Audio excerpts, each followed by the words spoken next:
Hi everyone, it's Darlene. Welcome to my card for the June challenge where we're going to be doing big sentiments. I'm using the Simon Says Stamp Artful Flower set along with the Stampin' Up! Hello You dies. I'm using the Thanks one. And then I've got my Peerless watercolor set here, but I'm really only using one color. It's called Arbutus Pink, I think is the name.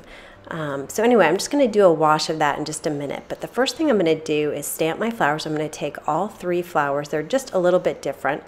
And I'm going to stamp them all onto a piece of Canson XL mixed media watercolor paper. So you can see I'm stamping a couple, then I'm going to sprinkle it with some white embossing powder so that I can see them, because it's hard to see when you stamp with your Versamark ink, unless your ink pad is really dirty. Anyway, so I'm going to stamp all these along the left and a little bit on the top and across the bottom. So I get a nice bouquet of flowers on the left side of my card. Once I have them all stamped and with embossing powder, I'll heat it to set it. And now it's time to do my wash. I have a big brush here, and you could just spray it with some water, but I'm going to use my brush to brush it all over this whole entire piece of cardstock.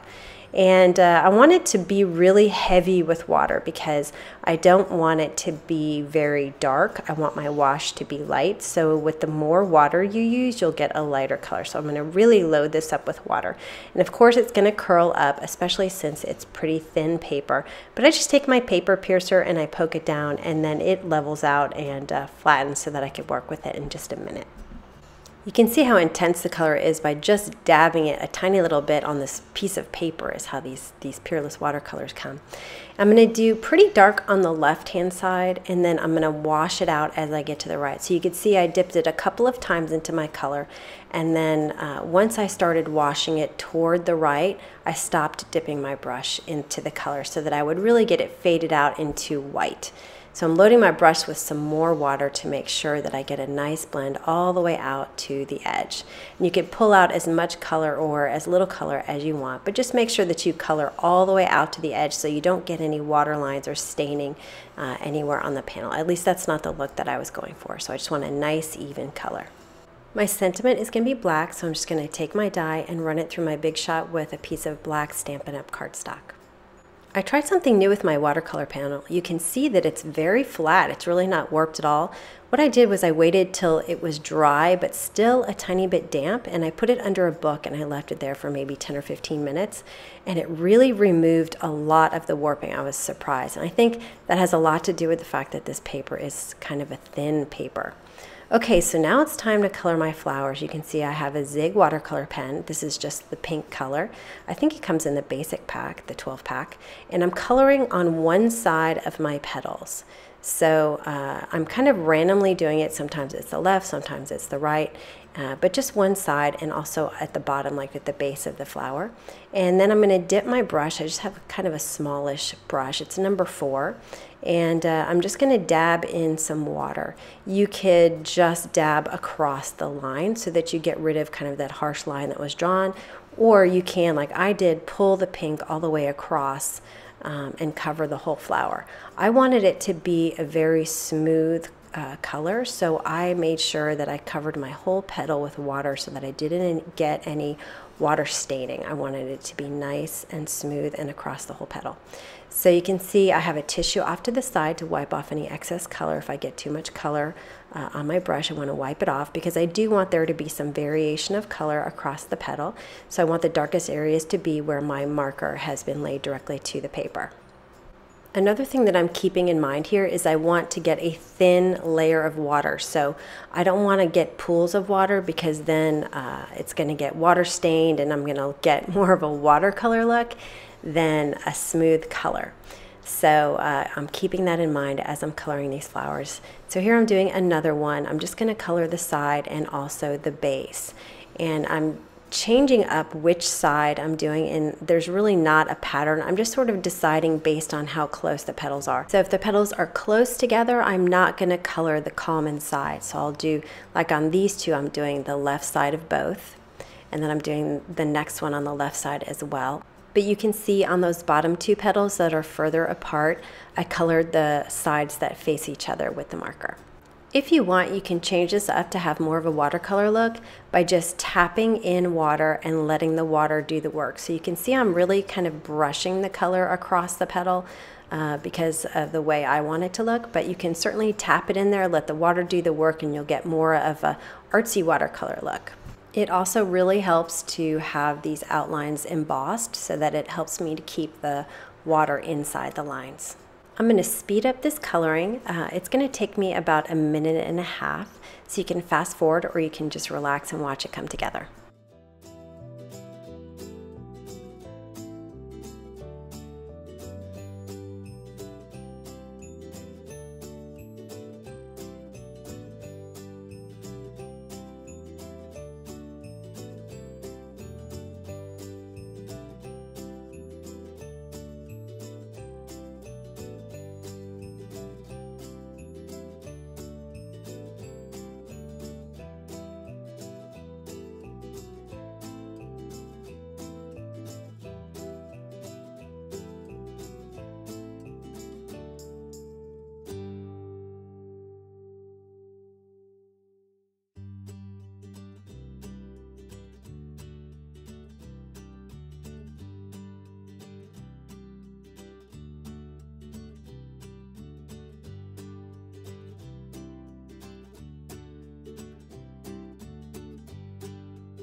Right, now that I'm done coloring all those flowers, I'm going to work on the centers. Because my sentiment is black, I wanted to bring some black into the flowers. So I'm going to take my Zig black pen, and it's such a fine tip, and it's very, very dark. So it's really easy to color something in and get a nice solid look. So I'm going to color in these little areas, and the white embossed area is going to help me resist some of that color. And I'm just going to go and do all of these flower middles. I really loved how it made these flowers really pop off the page. The next step is to let that dry thoroughly first, and then I'm going to take my thanks die, the same one that I cut out of the black cardstock, and I'm going to cut it out of this panel. So I run it through my Big Shot. Now when I take it off my acrylic plate, I'm going to be really careful to make sure I preserve all of those pieces that are inside the letters. So I'm going to gather them all up very carefully and push them off to the side because I'm going to use them later. And I'm going to inlay my black thanks die cut. What I usually do when I inlay dies is to turn my panel over and take my surgical tape and cover the opening with the surgical tape.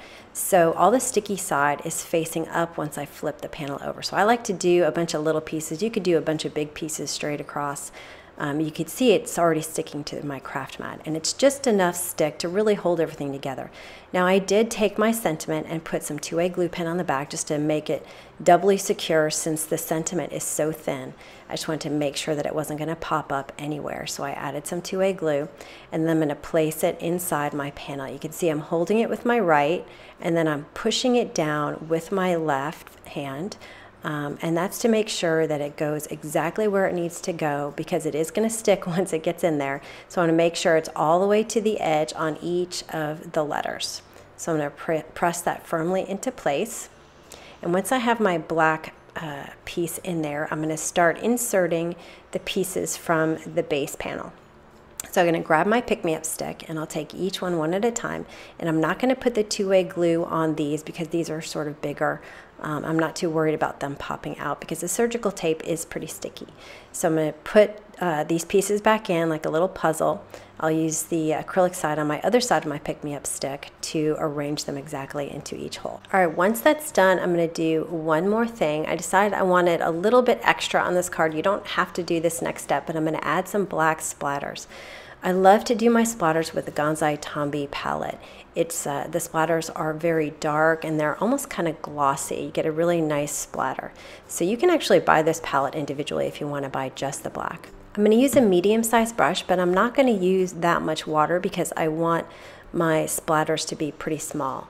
And I always like to do a test, like 1 or 2 taps to see how it comes out and see if I need more or less water. And I really like the way this turned out. And you can see when I put my brush into that water, the whole thing turned black because this color is so intense.